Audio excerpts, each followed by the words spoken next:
All right. Hi, everybody. We're going to go through our independent study MOU, and Laura's going to take us through it. And we have Say Xiong from Polk, who had some questions, and that's how we got the idea to have this Zoom and record the session in case you have any questions. So here you go. Okay. All right. So the MOU, a lot of what's in here is based on the law on AB 130. So some of the language is a little bit awkward, but we put it in there because that's what the law says. And I think that's some of what's causing some of the issues. So, all right. So if you go ahead and scroll down, Judy. We'll get to the meat of it. So right here, so when a kid goes out on independent study, we have to follow AB 130 reporting requirements. And so there is another document that says steps for independent study process that we reference in this MOU that has more details about some of this stuff. I'm going to come to that after I go through this, but some of it is the same. So some of it's in both of them. So teachers are going to be required to select some sort of format for how they want to handle the independent study work. So we made it so that there's choice. So because we heard loud and clear, kindergarten overall isn't wanting to use technology, and other grade levels are like, I'm all about technology. And then there's some that were like, I need both. I need them to have books, but I want to give them things on Google Classroom or something. So that's in here. So if you choose to do anything digital, if you choose to do Seesaw or Google Classroom, it's going to be a little bit easier overall for reporting the work, because whatever you post in there is a record of the assignments, and you don't have to fill out any kind of paperwork to go along with it.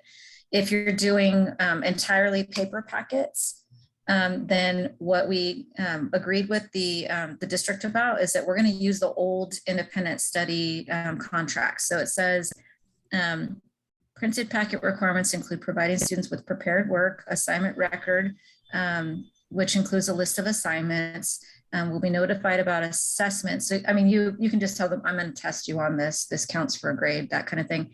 Method of evaluation, I'm going to grade it. I'm going to read this. Maybe if they're older, there's going to be a rubric or something, right? But you don't have to, tell them exactly how they're going to be tested.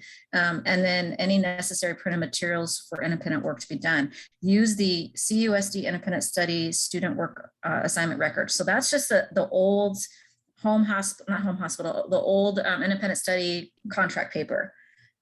So that you'll fill it out just like usual. And then the box where we were supposed to list everything before, you'll probably want to just staple on, whatever you've written out for them. You don't have to attach all the work. You just have to attach that list. When the work does come in, they're asking for us to collect whatever the kids do give us. And when you come back to say whether or not they finished it, to finish out that paper, like we always do, they're asking to collect the work back. So that's a little different because we used to not have to do that, but they're worried about the audit eventually. If there is an audit, if we're chosen for auditing, whether or not the kids actually did the work, they want some sort of proof for that paperwork. If you are doing both, if you want to use Seesaw or Google Classroom to give them some stuff, but you also want to send them books and papers, if you are doing primarily paperwork and you're listing all the assignments on paper, you have to fill out that work contract, just like the printed paper people. If you're like me, so I'm this other one, I am doing a mixture of both. I'm posting things on Google Classroom and I'm giving them books and practice books and things like that, and a couple of printed papers that I do throughout the week, but I'm listing all the assignments in Google Classroom. So each week, I'm doing it kind of like I used to when we were on distance learning. So I'm setting up the week's work. It says week of this. And then in there's an assignment that I make that says work for kids who are out sick or on quarantine. And then I list all the assignments, and then I add to it because I don't do the whole week in advance. So I've written in the instructions, check back daily. And the only students who are able to see that it's only viewable to the kids who are out on quarantine, or if they're, because sometimes they're out sick and they turn into quarantine kids. You've probably seen that. So I just assign it to them too. I figure it's good practice to make them get in the habit of doing that. So because I'm putting my assignments in that Google Classroom assignment that lists all the work that they're supposed to do, like go to your book, do page this, do problems this to this, that kind of thing, it is counting and I don't have to do that other paper record. Does that make sense so far, Say? Yeah. Okay. All right. What our school site, yeah, go ahead. Laura, do you want me to interject questions or do you want me to wait? Okay. Oh, go ahead. Yeah. Okay. So one of the questions is the independent study for all students out or just the specific one saying pending COVID, quarantine? It should be the ones that are on quarantine, the ones that say pending quarantine. My only hitch on that is, so it's there's two different types. There's short-term independent study, which is all the kids who are out up to 15 days, and it's cumulative. So if they were out for 3 days and then they got a test and they got to come back, and then a couple weeks later they're out again, but this time they're out for a full 10 days, that would equal 13 days. So it continues to build. Once their cumulative total of quarantine days makes 16, then they have long-term independent study, which has slightly different rules. So we have to do this for all the kids that are on short-term, that up to 15 days. And then we're still going to do it for the long-term, but it's just new responsibilities get added on, new expectations get added on for 16 days. Okay, so going off of that, for example, if I have a student who's out pending quarantine, whatever, starting yesterday, I am responsible then for getting her packets or digital stuff, right? Yep. Until she hits the 16th day, and then that's like the independent study teacher or whoever that's taking over, correct? Yeah, yes and no. Yes and no. So the work is still supposed to come from us, from the classroom teacher. But if you're like me and I can't take on an additional, extra hour a week or, daily, because TK through third, they're supposed to get a daily live synchronous teaching lesson. The time is suggested to be 30 minutes, but it doesn't necessarily have to be, but we definitely want to shoot for about 30 minutes a day. The state didn't list the time. They didn't direct the amount of time daily. It just says daily synchronous instruction. So if you're like me and you're super busy and I just can't commit to that, you're still giving them work, but someone else is taking on the daily synchronous business. Okay, so then the next question, piggyback on that, is we have at Polk a designated independent studies teacher, for that purpose of that one. Facilitator or whoever, yes, okay, assigned to that person. Now, the question is then, because I'm still responsible for putting things on Seesaw and all of that, then do I continue to count those minutes or whatever, right? Because I'm still getting packets together and all that. That independent teacher or independent study facilitator is doing the synchronous for 30 minutes, an hour a day for my student. However, I'm still logging all of those minutes and hours towards getting all the packet and work ready. Yes, you can bill. So elementary can bill up to 65 hours per semester. So over the 2 semesters, 130 hours, and it's at per diem rate. We're waiting on getting a log sheet that the district is going to provide us, because apparently right now everybody's kind of doing their own thing and it's kind of messy. So we just had a meeting today with Tammy and Ketty, and they agreed to give us one log sheet for logging those independent study hours. So that should be coming pretty soon here. I'd imagine the next day or two. Yeah. Okay, all right, so it says digital requirements include maintenance of a weekly calendar, which includes assignments, due dates, links to resources needed to complete assignments. This can be available in Seesaw or Google Classroom. Print materials referenced in the online calendar can be sent home as appropriate. So it says use Seesaw or Google Classroom calendar / classwork.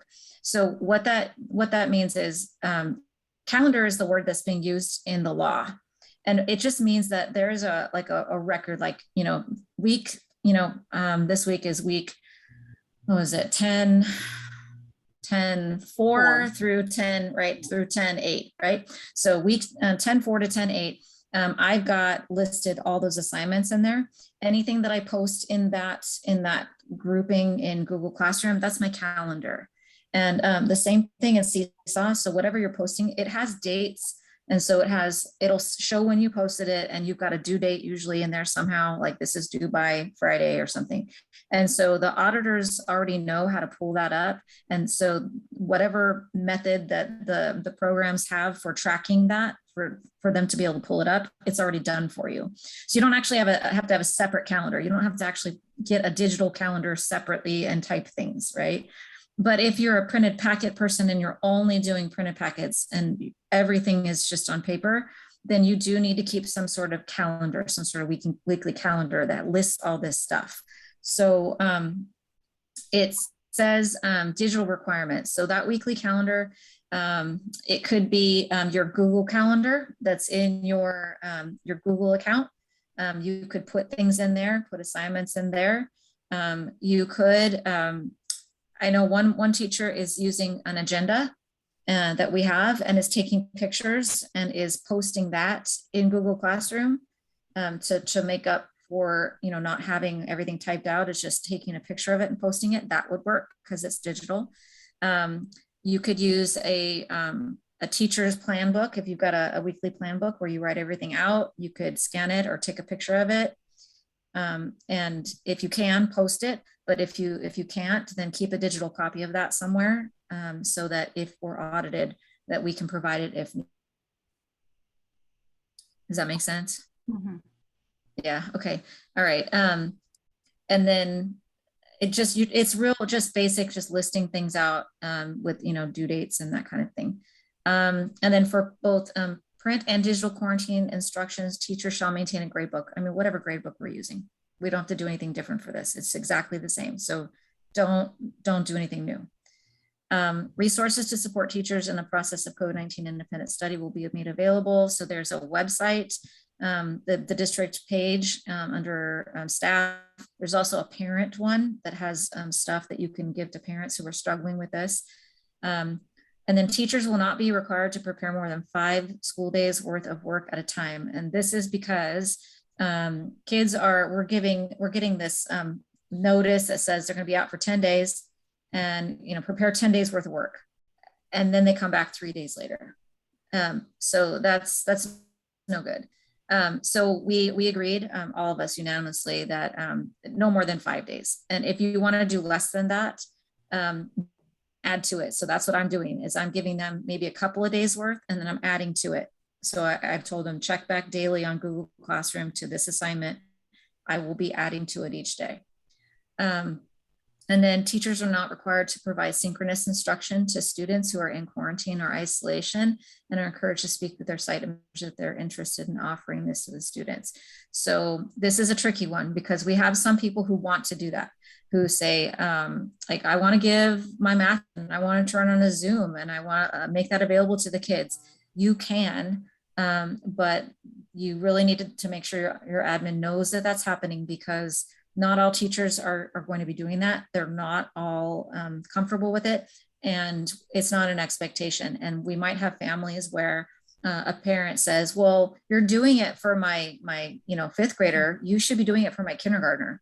And it doesn't work that way. So that's why we need to get our administrator involved, make sure everybody knows. So if some angry parent calls and says, I demand that you do this for my 2nd grader, it is what it is. This is what is available. We're not required to do it. Any questions about that? No? Okay. All right. So, so this part mentions the short-term independent study. So it's short-term is anything up to 15 days. It's all that stuff up above. Onboarding. So for students, the onboarding will occur within 48 hours of students being assigned quarantine or illness instruction. It can be done through Zoom or phone call, Parent Square, any two-way communication where you can send a message back and forth or talk to them. Multiple students can be onboarded at once. So if you have a couple kids out at the exact same time, then you can, do a Zoom real quick or, whatever you feel comfortable with. This is at the discretion of the teacher, how you decide to do it. So within 2 days, basically gather up all the stuff and then get in touch with them. Let them know what the expectations are and help them with any questions they have with how to access it or what to do. So you're not expected to do it on the snap of a finger. You're not expected to do that. 2 days. Okay, so Laura, yeah. I actually had a situation like that. So like on Monday, one of my students was apparently on that list, right, on the quarantine list. And so then that day I was notified like Monday afternoon. So then on Tuesday I started uploading Seesaw stuff, whatever, just working on Seesaw things, assignments, and started gathering her packets and whatnot. Well, within the 48 hours that I was given to contact parents and get the work ready, I got another email saying, oh, such and such students clear to come back. I just spent 2 hours, whatever, working for this kid trying to get, and so what, to me, it's just a waste of time. And, I guess I understand, I'm logging that and getting paid, but I don't know. I just feel like there's probably a better way of doing it. I don't know, Say. If you can come up with something, let us know. Right now, we can't predict which kids are going to be back immediately and which kids are going to be out, for a couple of weeks. We have no idea which ones are which. Okay. So, so, I mean, just do your best and see what you can do to get things out to them. And then if they come back early, they come back early. That's why we said, don't do more than 5 days. And honestly, if you want to do less than that, it might be okay. So 5 days at the most, no more than that, because of that exact situation. Yeah. Okay. So the long-term independent study. So the big difference is here is that once they hit that 15 days, once they hit day 16, don't go too far down. There we go. And this is cumulative over the school year. So we're going to end up with a lot of kids that are in this boat over time.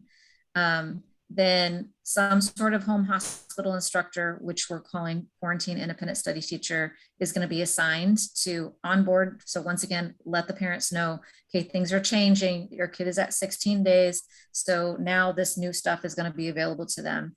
And this is the minimum. So opportunities for daily synchronous instruction for all pupils in TK through 3rd grade. So opportunities is the key word there. That's why it's in italics.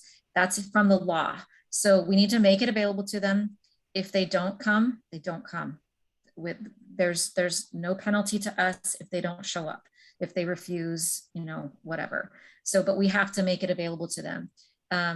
Because it's daily in TK through 3, a suggestion is that we not try and have each teacher maybe do their own, because that's a lot.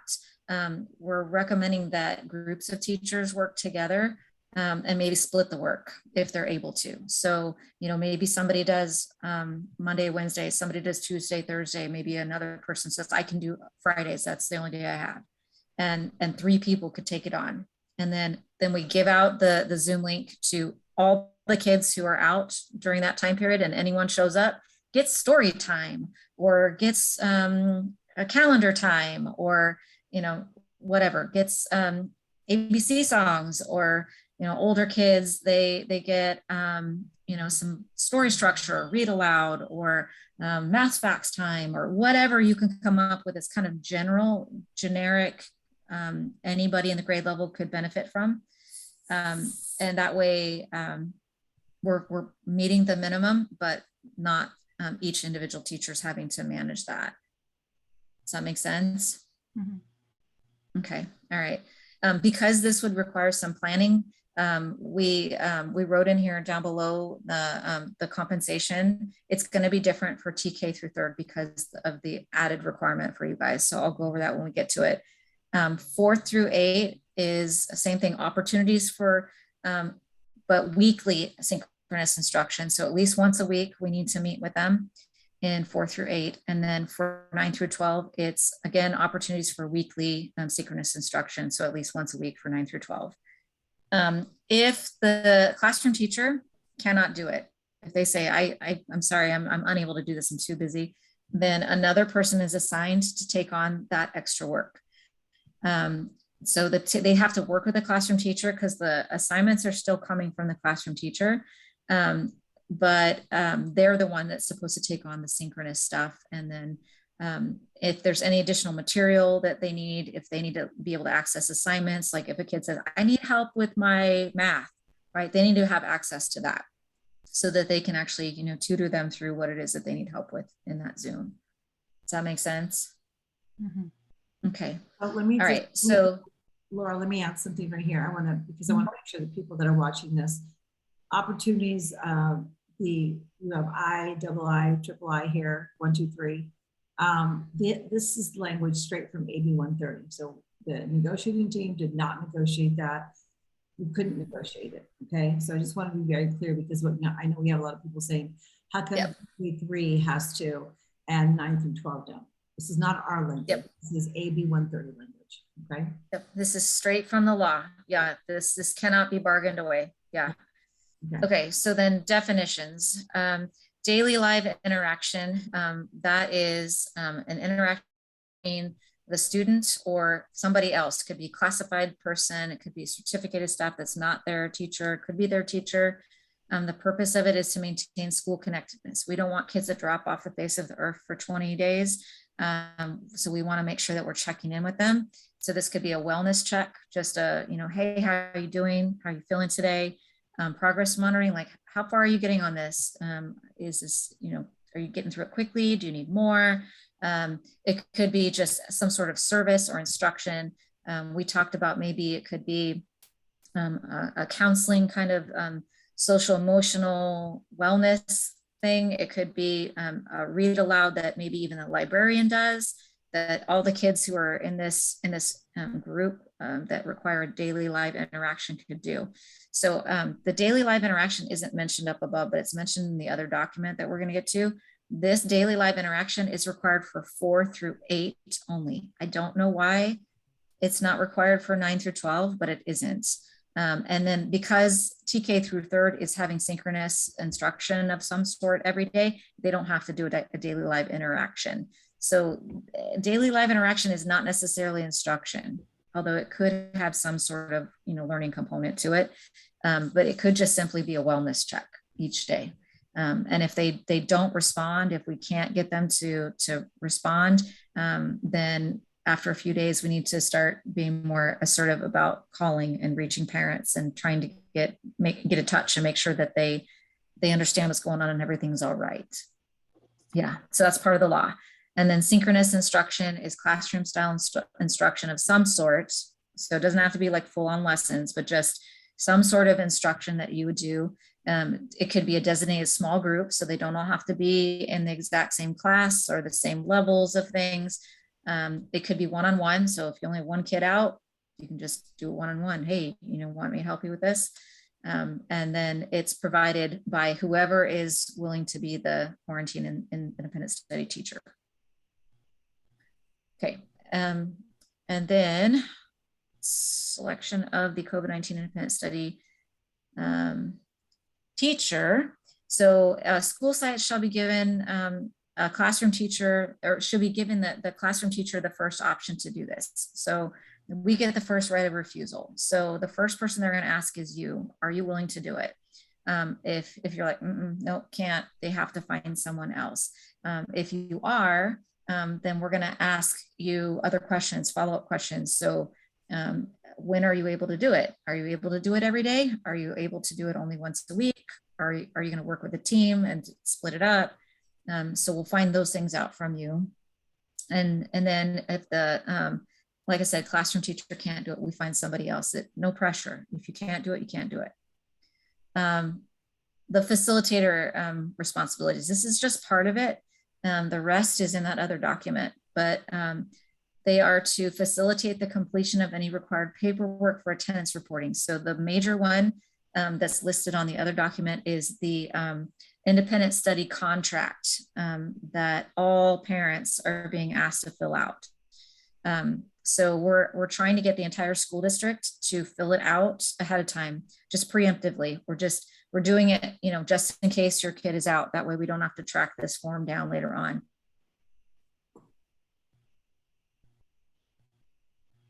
And so it just outlines the response pack, but for independent study. And then the facilitator has to maintain a calendar of opportunities that advertises these things. Advertises means that it's available for people to go and find. It's open and available to anyone who's out, any teachers, any staff who need to look at it. And it has the lists of these opportunities. So opportunities meaning like, here's the Zoom link. Every Monday, this teacher is going to be on from 3:30 to 4 o'clock. Mm-hmm. And you can log in on this Zoom and meet with that teacher. So it's a place where everything is just being kept digitally, like a spreadsheet kind of. It's basically it. And so for all of those things that we talked about above, so here it mentions the opportunities for the weekly synchronous instruction and daily live interactions for 4 through 8. So if there's a separate Zoom for that, like let's say the librarian is going to do a weekly story time or a weekly poetry read or something for older kids, then that'll be on there. And then 9 through 12, theirs is just the synchronous once a week. And then the facilitator needs to assist with communication with parents. So if you've reached out and you can't get in touch with them, they should also be giving it a try, an email, phone call if they can, to arrange help with the pick up and drop off of stuff and, you know, that kind of thing, returning things. That's really more of a teacher job. But if they've just dropped off the planet, the facilitator should also be assisting trying to reach them. And then providing a short and long-term teachers delivery and collection of work, supporting them with that. So like, you know, making sure that if there's anything they need, that they help them out with that. Let's see. This one, facilitate opportunities for daily live interaction for students in grades 4 through 8. So this means that they might be one of the people who helps to facilitate one of those daily live interactions. So if you're a classroom teacher, that's unlikely, but some of our facilitators are reading intervention teachers, or they are the school secretary or the principal. So they might be able to fit it in a little bit easier into their schedule. So you might be facilitating one of these, or at least arranging it, helping to arrange it. We're gonna have our school psychologist once a week do a social emotional, you know, wellness thing. We're gonna have our librarian do a story time once a week, right? They help to arrange that and set that up. And then first right of refusal for this position goes to certificated staff first. And if none are able or willing, then it opens up to admin and classified. Can we just add something up here for the live interaction for 4 through 8? They talked about, it could just be a question of the day that's emailed, right? So what's, how are you? Yep. If you're, yeah, how did your day go today? And simple as that through email or whatever the choice is. Yep. Mm-hmm. Yep. So we have Parent Square where we can actually send messages directly to students through that. Emails, you can send an email to a student. We can also use Google Classroom and post a question and then only link it to those kids. So make sure it's viewable only to those kids who are out. That way it doesn't confuse the rest of the kids in the class. Okay, compensation. So all TK through 12th grade teachers will be provided compensation for this. It has been split because of the differences in workload, basically. This is a whole lot more work for elementary teachers. So Compensation will be per diem with a cap of 65 hours per semester for elementary and 45 hours per semester for secondary. So it's a grand total of 130 for elementary, 90 for secondary. Payments are going to be processed each semester. So you'll be paid retroactively back to August 11th. So I've been getting a lot of questions about that. So you want to look back at your attendance, go into Aries, see which kids were marked as quarantine. If you were able to collect work back and happen to still have that, there's some evidence and record of that. Basically, we're going to guesstimate. We're going to guesstimate on how much time this took us in that first month or so, and we're going to log it on the honor system. So don't be shy. If you spent time, log it and submit it. Okay, so Laura, I have another question. Yep. About the going back to August 11th, as far as Yep. Checking students' attendance and whatnot to see if they've accumulated the 15 days or whatnot. Who is technically responsible for that? Should the attendance clerk then give us a list of students saying, hey, Xiong, you've got 3 kids, and these are the days they've missed and whatever, or are teachers responsible? We have to go into Aries and do that. Yeah. Okay. So the attendance secretary is supposed to be tracking that, but the facilitator is also tracking that. They have access to Aries. They can run a query to run a report. And each day the attendance secretary and the facilitator should be working together to check on this list. I've seen it, and it shows which kids are out on quarantine. And then next to it, it shows how many days of quarantine that they've had so far. So once they're at that point, they're supposed to let you know. The classroom teacher is not responsible to be keeping track of that. Someone else is supposed to let you know, hey, your kid is at 16 days. You're going to have to start this now. Okay, so. And it also reset. Do our attendance secretaries and the facilitators? Mm-hmm. It reset to September, I think it's September 20th. I'm not 100% certain on that, but I am pretty certain that it reset to September 20th. So their days they're not counting all the way to August 11th back. They got a grace period. So some of our kids would be in that boat already, but aren't because they reset. I believe the date is September 13th. Yeah, that's what I thought too. Okay. I honestly don't know about that because I know they were saying September 13th over and over again, but they changed the date in all the meetings that I've been in. They've been saying September 20th. So we'll need to verify that, but frankly, it doesn't matter. Classroom teacher doesn't need to worry about that. That's not your job to track it. So does the office know to give us that information? Because right now we're waiting and nobody knows what to do. They should. Okay. Your secretaries or whoever is in charge of this should have already been trained. If they haven't, they're going to be trained like now. And the principals all of this information was given to them on Monday, I believe. So yes, they should have it. So ask admin, they should be able to answer these questions also. And then very important that these Q-IST and these facilitators know that their support system is their admin. That's who they should go and support. Yep. Yeah. Okay. And also Tammy Boatwright. She is the person who is also, she's written a lot of the stuff in the other document. So this is the MOU, this happened in bargaining, but the other document with more details, she wrote that, most of that, and in collaboration with Ketty and with us. So we've gone through it and made sure it all makes sense and that it's clear. So is the one who's been doing the trainings, and she can answer questions really, really well. So, all right. So then the quarantine independent study teacher.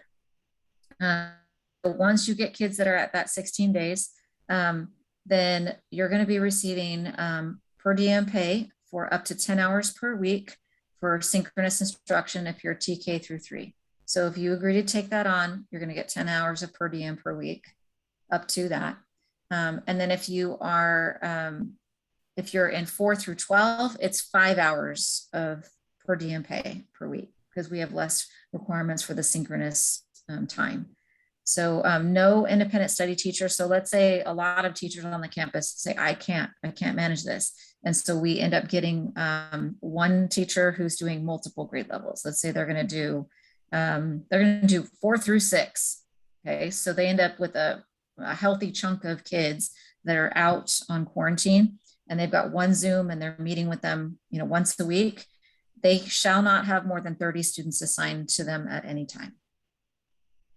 So that way it's not overwhelming. So because it should just be simple check-in kind of stuff, some real basic practice kind of stuff, maybe some homework help kind of stuff, no more than 30 students at a time. And then the facilitator is going to be compensated up to 10 hours per week for the first 4 weeks at per diem. We did that because we know it's going to be cumbersome to get started, but once it's started, it shouldn't be that bad. So after those 4 weeks, it's going to be 5 hours per week for the remainder of the school year at per diem rate. My site, we had a couple of teachers who agreed to do it. They got it started, and then things kind of changed in their family life, and they decided they couldn't do it. So they've already done the hard part, and they sent out a survey with some questions. So I'll go over that in that last document. But that they asked helped to set this up for the facilitator, but also sets it up for the attendance secretary and the teachers to make this more streamlined and easy and organized. So there's a spreadsheet that they're using. It's good. The attendance secretary is using it now, and hopefully we'll have another teacher she's looking at it. She might take on the job, because once it's set up, it's not that bad. So also, okay. let me just add something there. So Dr. Boatwright and Mrs. Davis said today that there is a spreadsheet there. They can create their own if they want, whatever's easiest for them. But if they would like a spreadsheet that's already created, all they have to do is ask for that, and they'll be sharing that. Okay, but they're going to kind of leave it up to the facilitator, because everyone's different. So yeah, they want to make it as user-friendly as possible, and that sometimes is better if somebody makes it the way that makes sense to them. Yeah. Okay, so this work of collecting work and checking in with kids and contacting parents and all this stuff should not be happening during PLC time, or if it's a minimum day and it's a principal day and you're supposed to be doing professional development, it should not be happening during that time. If you choose to do it during that is fine. You will be compensated for that. So they just want to make sure that that's clear. It should be being done in your prep time or your personal time, and that's why we're going to reimburse you for that time. Okay, and then this MOU is it's active for this school year. Expires after that, hopefully forever. All right, so the other document has more details on the process, but you'll see there's a lot of overlap. Okay. You see that? No, I can't see it. Oh, okay. Do I need to stop sharing first and then call it up? Yeah. Let's do that. We're almost done, Sid. There's Okay. Yeah. That's good. It's a lot to take in. I know. Okay. Can you zoom in on that? I sure can. Okay, come on, go away. Okay, so Laura, while Judy is zooming in, I have a question. So because teachers have 48 hours to get the ball rolling and all of that, right? Now, then when the office is notified by the parents saying, hey, this child is, has COVID symptoms, and that's when it starts. Is the office then going to give us the independent contract, the old independent contract form and all of that, and then provide that to us so that we can then get started as far as uploading things on Seesaw and getting our packets together? I mean, who does what when? Okay, so our attendance secretary said she was going to run off a whole bunch of those paper independent study papers and leave it up there somewhere in the office around her desk where we can easily access it and just grab one when we need it. So as soon as we see a kid is out and it's marked quarantine in attendance, then we know we've got to get going. We've got 2 days to get things together and contact and let them know that it's up there for them to pick up or that it's posted online and make sure they know how to get to it. Okay. Okay, yeah. And then that sheet with whatever you attach with all the, like the list of assignments, that should be being kept by the attendance secretary, not by you. So make sure that they also know that. Yeah, because they're the ones, that's their document. So it's very similar to how we would do the old independent contract, pretty much that system. Okay. Yep, exactly. Yep. My attendance secretary showed me she's got a filing cabinet and she's keeping those. So as the kids are going out and the stuff is being brought up to the office, she's got that stuff stapled to it, and it's that. So it just sits there until they return. All attendance secretaries have already been informed and they trained and they know this process. They should be. They should be. Okay. I can't guarantee that they're all understanding it in this at the same level. This is all kind of new and confusing, but yes, they should have all been trained at this. Okay, so this is the document that outlines the steps in more detail. So this is referenced in the MOU, but it isn't like the actual like document isn't listed in there. So so the first thing that the independent study facilitator needs to do, but this is in coordination with the attendance secretary and the teacher, is to check to see if there's a signed master agreement for independent study. And this is short and long term. So the district has been pushing out in Parent Square reminders asking parents to fill these things out. What we think is happening is that parents don't understand that they need to fill it out because they think my kid's not on quarantine. I don't need to fill this out. This isn't for me. They don't understand that it's preemptive, right? So what we're finding is that we're going to need teachers' support with this. We're going to need to print these things out and send it home with the kids and put a little parent note, please fill this out. And this is in the event that your child becomes sick and is on independent study. We need to have this on file so that we're ready for independent study if that needs to happen, and then get them back. If a parent sends you back a paper one, we give that back to the attendance secretary or the facilitator, and the facilitator is supposed to go into Aries and mark whether or not they have it. We can do this in parent conferences. So if it gets to that point and we still haven't gotten them back, make this a part of parent conferences and say, look, I've got your name on the list. I need you to fill this form out, and then explain to them what it's for. Is the office going to provide us who's already signed one of the contracts or not? Okay. Yes, they have a report. I saw it today. They have a report that they can print out that shows which kids have not returned it yet. So they can let you know. And then that way you can directly, contact those families. Okay. Okay. So the facilitator is supposed to confirm if a student's assigned work will be provided digitally or with the use of printed materials. So at my site, what our facilitator decided to do was to send out a Google form, and they sent it out to every teacher. And the first question was, when a student is on independent study, how will you be giving them their work? And then the choices were all digital on Seesaw or Google Classroom, all paper printed packets, or both. And then so we click the one that we are, and that way they've got a spreadsheet. So they know what every single teacher's plan is. And then that way we can contact that parent or that teacher, rather, if you're needing to do a paper independent study, that they know that they have to do that and make sure they keep up with it. The facilitator maintains a calendar that indicates the following. So all that same stuff. Calendar just means some sort of document, some sort of spreadsheet that lists on which days, at which time, that which teachers are doing what, and make sure that it's available to whoever needs it. The independent study facilitator provides or ensures opportunities for daily interaction. So that was that one, that because this is only for 4 through 8, and that this is only for the long term. the long term, that we make sure that there's some sort of system in place. The facilitator is supposed to figure that out, but they may need classroom teachers to help out. So it might be something where a teacher, just posts a question in Google Classroom each day. How are you feeling today, right? Have you read a book today, right? Just something where they respond and we make sure that they're checking in.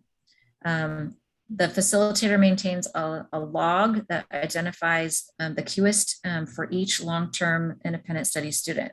So again, our facilitator sent out in that form, in that Google form, part of the question was, if a child ends up on long-term independent study, are you willing to be your student's quarantine independent study teacher? Yes or no? And then if yes, are you able to do, the daily, or are you able to do the weekly, whatever it is, after school? And so that way we could kind of see like who can do it, who can't.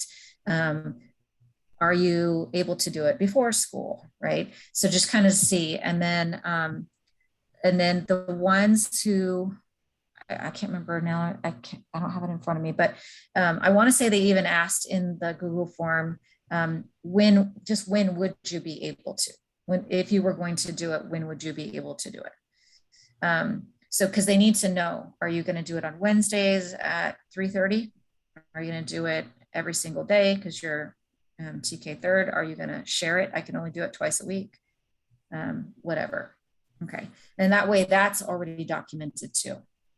And then if you say, no, I can't do it at all in that Google form, then that lets them know, okay, I got to find somebody. So when those kids go on independent study, I'm not going to bother that teacher. They already said no.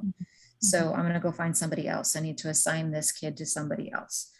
And so knowing that ahead of time is super helpful, because then we don't have to be chasing down people to take care of kids. The independent study facilitator verifies work completion in areas after the student returns to school. So they're going to contact you when the kid's back. They're going to reach out to the teacher and say, hey, did they finish their work?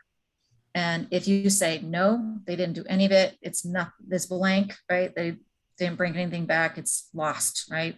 Then they are going to mark in areas for you. They're going to mark for that kid, no, did not complete the work. If they did some of it, let's say they did all of their math, but they blew off all the reading stuff, then they still get credit for completing work, even if it's only partial work. So you let them know they did some of it, but not all of it. They'll put it in there. If they did all of it, then they put in there that they completed it. So there's no penalty to us if they don't do it. We have to do our best to provide the work and keep them up to speed with what's going on in the classroom. But if they don't do it, they don't do it. There's no penalty to us. No penalty to the classroom teacher either. You still get paid no matter what. The quarantine independent study teacher still gets paid no matter what. We're just doing our best to make sure that they have what they need. And then, so I already said that they work with that teacher to check and see if they've completed things, and they verify according to the attendance. So they have to put in the dates that they were out and the date that they returned. They have to verify the attendance, but that's again, the facilitator's job, not the teacher's job.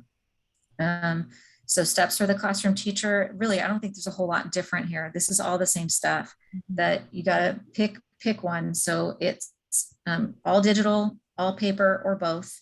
Understand that you have to, post things in there if you're doing it digital at all. That you have to keep a record of what you're assigning each week. That's a calendar, right? You have to keep a grade book. It's all the same stuff.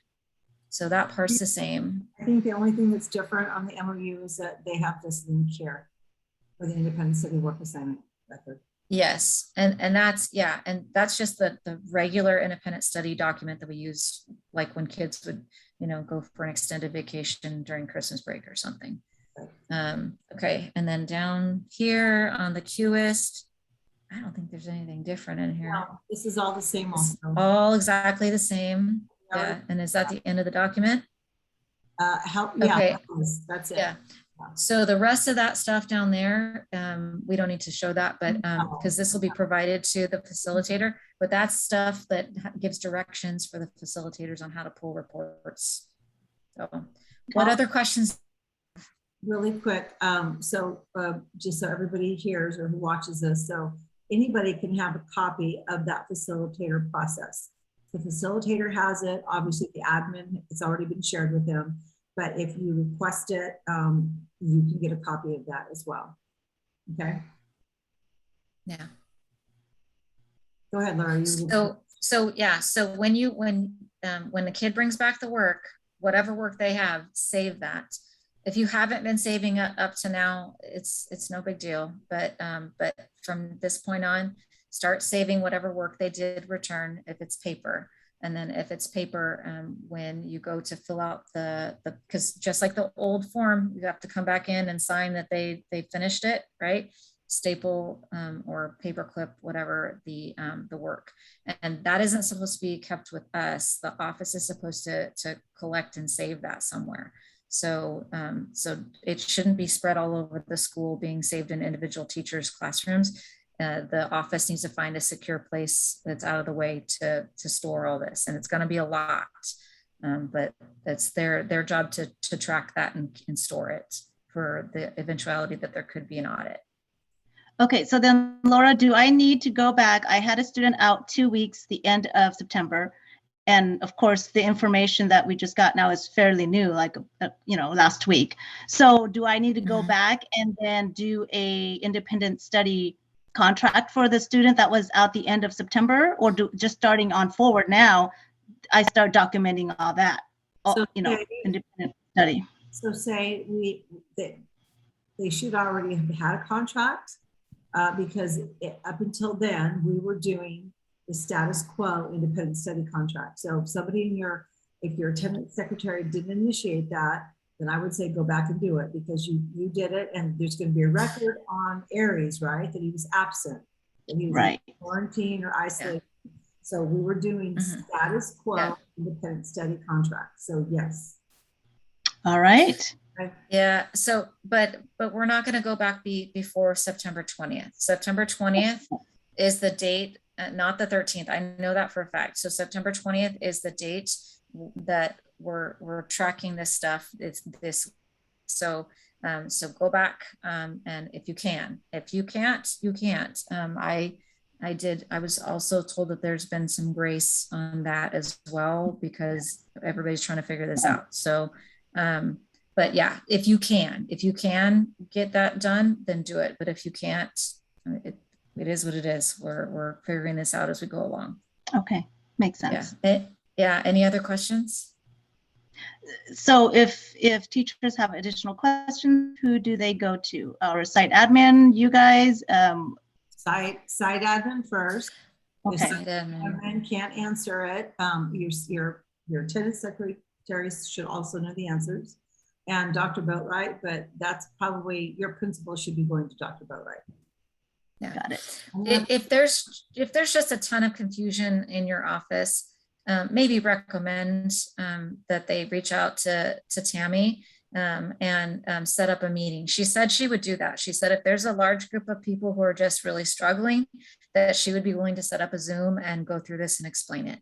So and make sure the admin and the office staff are in there on that Zoom if that happens. That way everybody's on the same page and is getting the information the same way from the same person.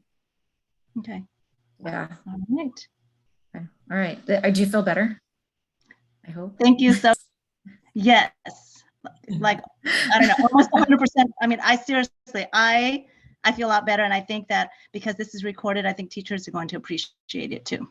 Good. All right. Well, we appreciate you asking the question and then us having this idea. It was a good idea, Laura. Yeah. Yes. Good job, Laura. Thank you. Are we done recording? I think so, but it's still